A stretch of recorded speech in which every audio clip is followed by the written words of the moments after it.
हर हर महादेव। सभी को बहुत शुभकामनाएं। स्वागत है आपका आज की इस वीडियो में अशोका ज्योतिष देवदर्शन चैनल पर। जैसा आप ये फोटो देख के समझ गए होंगे कि आज जो चर्चा होने वाली है वो रक्षाबंधन की बारे में होने वाली है।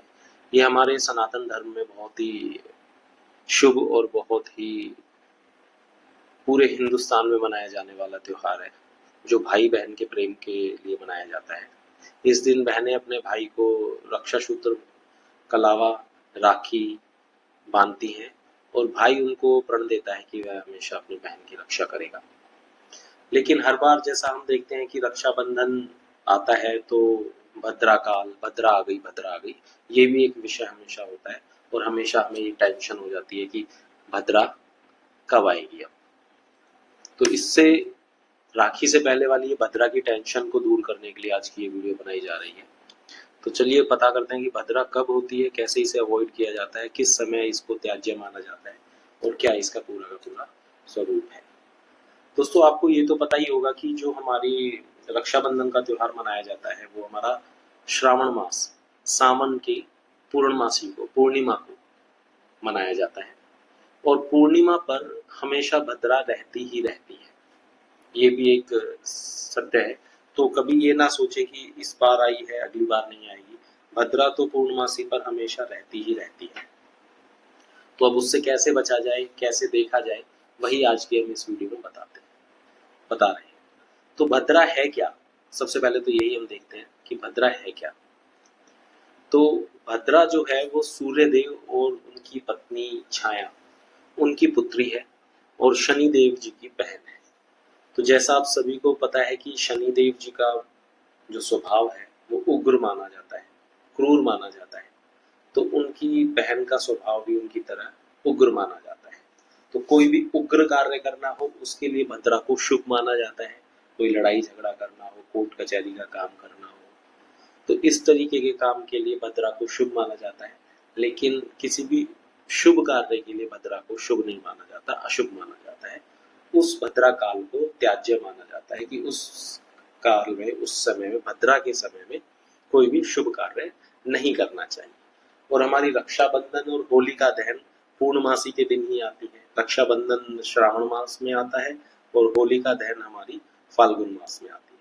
तो होलिका दहन के समय भी आप लोगों ने सुना होगा कि अभी भद्रा काल चल रहा है, इसमें होलिका का दहन मत कीजिए, क्योंकि कहा जाता है कि होलिका दहन अगर भद्रा काल में किया जाए तो शुभ नहीं होता और आग लगने के चांसेस बढ़ जाते हैं, इसलिए उस समय को त्याज्य माना जाता है।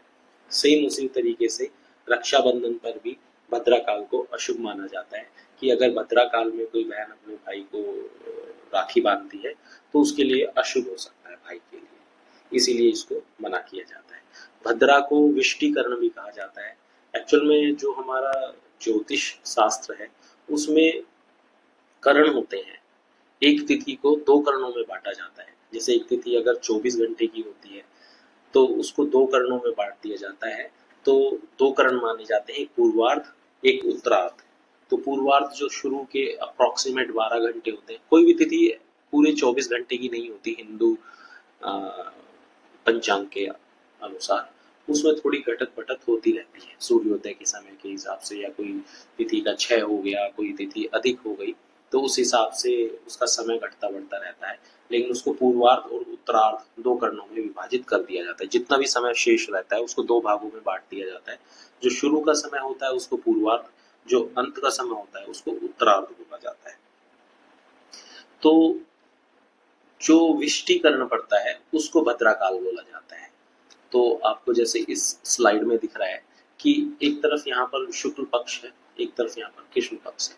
तो हमारा जो श्रावण मास या जो होली और रक्षाबंधन आता है वो पूर्णमासी के दिन आता है, तो वो शुक्ल पक्ष हो गया। तो शुक्ल पक्ष का जो पूर्वार्ध होता है उसमें देखिए यहाँ पे विष्टि 8 के सामने आ रहा है। 8 मतलब अष्टमी तिथि। अष्टमी तिथि के सामने विष्टि मतलब यहाँ पर शुरू के 12 घंटे या शुरू का पूर्वार्ध जितना भी समय उसका आधा समय विष्टि मतलब भद्रा है यहाँ पर। और उसके बाद फिर पूर्णिमा 15 तारीख के सामने विष्टि है, तो मतलब यहाँ पर भद्रा काल है। तो मतलब अष्टमी और पूर्णिमा इन दो तिथियों में जो शुरू का आधा समय होता है उस तिथि का, पूर्णिमा का और अष्टमी का, वो भद्रा काल कहलाया जाता है, और बाद का आधा समय भद्रा चली जाती है, वो नहीं माना जाता है। तो यहाँ पर आपको समझ में आ गया कि पूर्णिमा की शुरू की जो समय होता है पूर्वार्ध, और अष्टमी जो पूर्वार्ध होता है वही भद्रा काल माना जाता है, बाकी नहीं माना जाता। तो अब हमारी पूर्णिमा को ये पड़ रही है रक्षाबंधन, तो उसका आधा समय शुरू का जो होगा वो त्याज्य माना जाएगा कि भाई भद्रा है, इस समय हम नहीं मनाएंगे।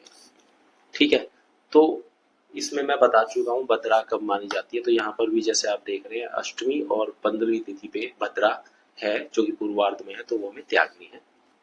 अब भद्रा का निवास कहाँ पे है ये भी देखना बहुत उपयोगी होता है, क्योंकि जब कोई व्यक्ति हमारे घर पर है ही नहीं तो वो हमें नुकसान नहीं पहुंचा सकता। आमने सामने आकर दूर से वो कुछ भी कह ले, लेकिन आमने सामने आके हमें नुकसान नहीं पहुंचा सकता। कोई व्यक्ति हमारे सामने होगा जब भी वो हमें कुछ थप्पड़ मार पाएगा, गुस्सा मार पाएगा, चाकू मार पाएगा। अब वो हमारे आसपास ही नहीं है और बहुत दूर है हमसे, तो हमें क्या कर पाएगा।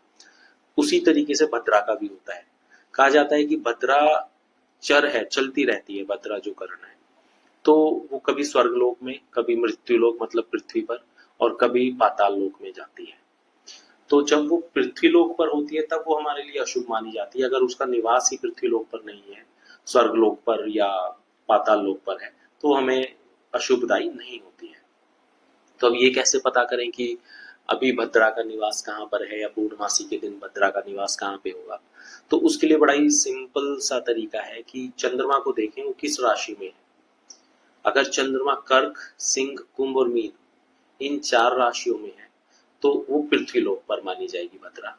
अगर चंद्रमा मेष, ऋषभ, मिथुन, वृश्चिक राशियों में है तो वो स्वर्ग लोक में मानी जाएगी। और अगर इनके अलावा कन्या, तुला, धनु और मकर में है तो भद्रा पाताल लोक मानी जाती है। और हमारे शास्त्रों के अनुसार और चिंतामणि मुहूर्त के अनुसार यह कहा जाता है कि भद्रा का निवास जिस लोक में होता है वह केवल उसी लोक के लिए अशुभ फलदायक होती है। अतः इससे यह स्पष्ट है कि चंद्रमा कर्क, सिंह, कुंभ एवं मीन राशियों में गोचर करता है तो उसी समय भद्रा मानी जाती है, क्योंकि वो पृथ्वी लोक पर है, मृत्यु लोक पर है, तो इसलिए वो अशुभ मानी जाती है। तो अब ये कैसे देखा जाए कि चंद्रमा कर्क, सिंह, कुंभ या मीन इन 4 राशियों में है या इनके अलावा है। तो हमें अगर चंद्रमा कर्क, सिंह, कुंभ एवं मीन राशियों में है तो हमें उस समय का त्याग करना चाहिए जब तक पूर्वार्ध खत्म नहीं हो जाता है भद्रा का, मतलब आधा समय भद्रा का किसी भी तिथि का निकल नहीं जाता है।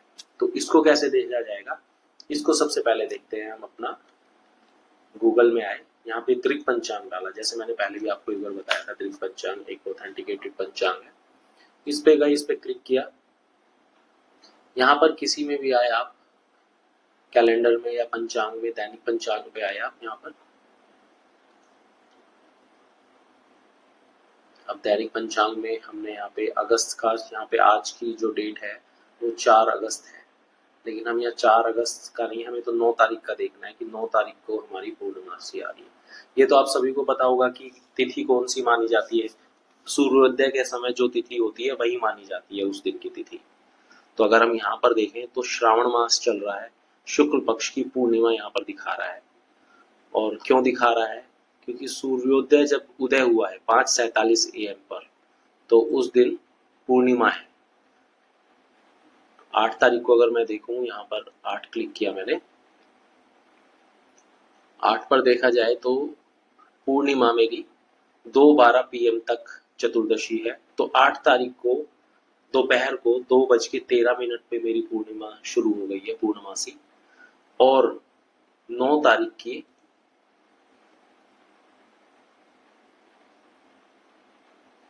दोपहर के 1:24 तक पूर्णमासी है। ठीक है, तो अब 2 बजे से लेके आप मोटा मोटा मान लीजिए 2:30 बजे से लेके 1:30 बजे तक, मतलब 23 घंटे की आपकी पूर्णिमा हुई, 23 घंटे की। तो 23 घंटे को अगर आप आधा कर दें तो 11.5 घंटे आपका पूर्वार्ध हो गया।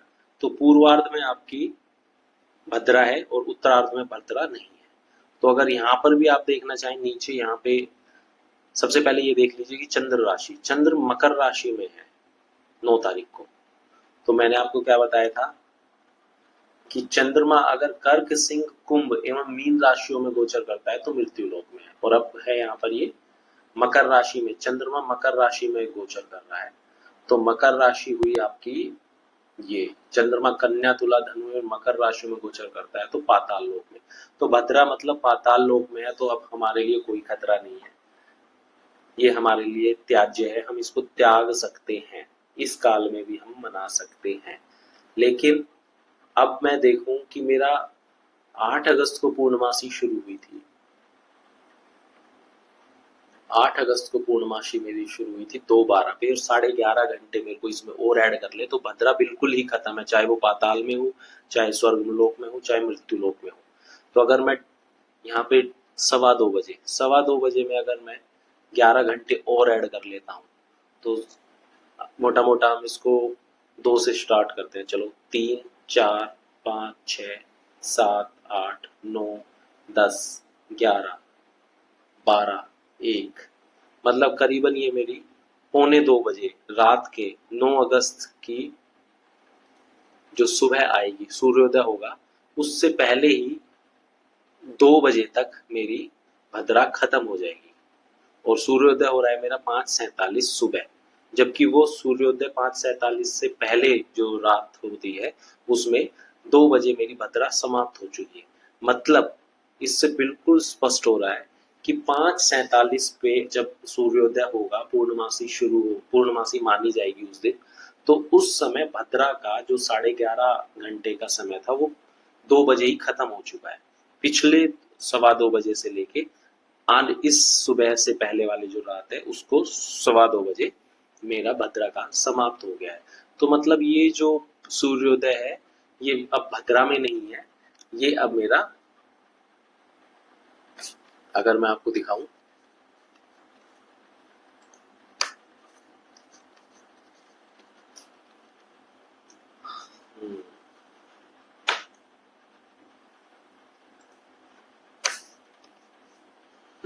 ये आ गया यहाँ पे।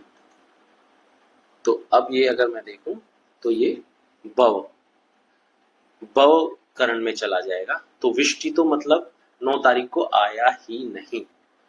और अगर मैं यहाँ पर देखूं नीचे आकर, करण, चंद्रमा, राहुकाल, अनादिकाल,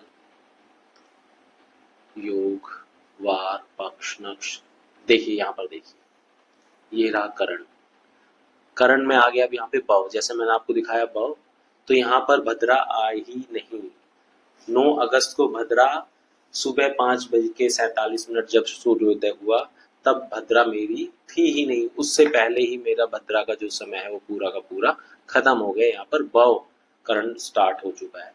तो 5:47 से हम अपना रक्षाबंधन मना सकते हैं, और 1:24 पर ये खत्म हो रहा है पूर्णमासी, तो 1 दोपहर के 1:24 तक हम अपना रक्षाबंधन का त्योहार बड़ी धूमधाम से मना सकते हैं। 5:47 से 1:24 तक दोपहर तक कोई भद्रा नहीं है, भवकरण है, तो आप इस समय में रक्षाबंधन बिना किसी संकोच के, बिना भद्रा के डर के मना सकते हैं। हाँ, अगर इसमें आप राहु काल और इन चीजों का भी थोड़ा सा देखते हैं तो आप इसमें राहु काल को छोड़ सकते हैं। 9:07 से 10:47 तक राहु काल है, उस काल को आपको छोड़ देना चाहिए। उसके अलावा आप गुलिक काल को छोड़ सकते हैं 5:47 से लेकर 7:27 तक।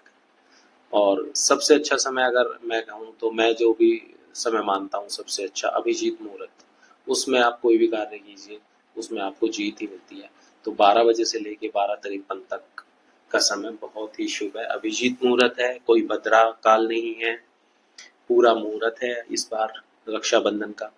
तो आप किसी भी समय इसमें मना सकते हैं। स्पेशल राहु काल को आपको त्यागना चाहिए, लेकिन बोलते हैं कि राहु काल यात्रा के लिए होता है, लेकिन मेरे हिसाब से राहु काल को किसी भी शुभ कार्य के लिए हमें त्यागना ही चाहिए। तो यहाँ पर आप समझ गए होंगे पूरा कि चंद्रमा हमारा मकर राशि में है, मकर राशि में जब चंद्रमा होता है तो भद्रा हमारी पाताल लोक में गई हुई होती है। देखें एक बार दोबारा कहाँ पर है भद्रा जी हमारी मकर राशि में जब होता है पाताल लोक में। मकर राशि में, मकर राशि में पाताल लोक में भद्रा। चंद्रमा मकर राशि में है तो पाताल लोक में चली गई है हमारी भद्रा, तो हमें कोई इश्यू नहीं है अब रक्षाबंधन बनाने का यहाँ पर। तो दोस्तों आशा करता हूँ कि ये आपके लिए बहुत ही अच्छी वीडियो रही होगी और आप हमेशा इसको देख सकते हैं बार बार, ताकि आपको ध्यान रहे कि हमेशा हमारा जो होली और रक्षाबंधन मनाई जाती है वो पूर्णमासी को मनाई जाती है, और पूर्णिमा पर भद्रा होती ही होती है। बिना किसी से पूछे आप कह सकते हैं कि यस देयर इज भद्रा। भद्रा तो है ही, लेकिन पूर्णिमा के जो स्टार्टिंग का आधा हिस्सा होता है पूर्णिमा तिथि का, वही भद्रा होता है, बाकी भव आ जाता है। तो उसको हमें त्यागना होता है, और वो भी किस दशा में? अगर मृत्यु लोक में है तो त्यागना ही त्यागना है, उसमें कोई शुभ कार्य नहीं करना है। लेकिन अगर पाताल लोक और स्वर्ग लोक में है तो हमें उसे त्यागने की कोई जरूरत नहीं है। लेकिन यहाँ पर तो इस समय जो मुहूर्त है उसमें तो पहले ही खत्म हो चुकी है, रात्रि 2 बजे भद्रा समाप्त हो चुकी है, और जो उदय तिथि पूर्णिमा की मानी गई है 5:47 से, उसमें भद्रा है ही नहीं, उसमें आपका कर्ण है जो बव है,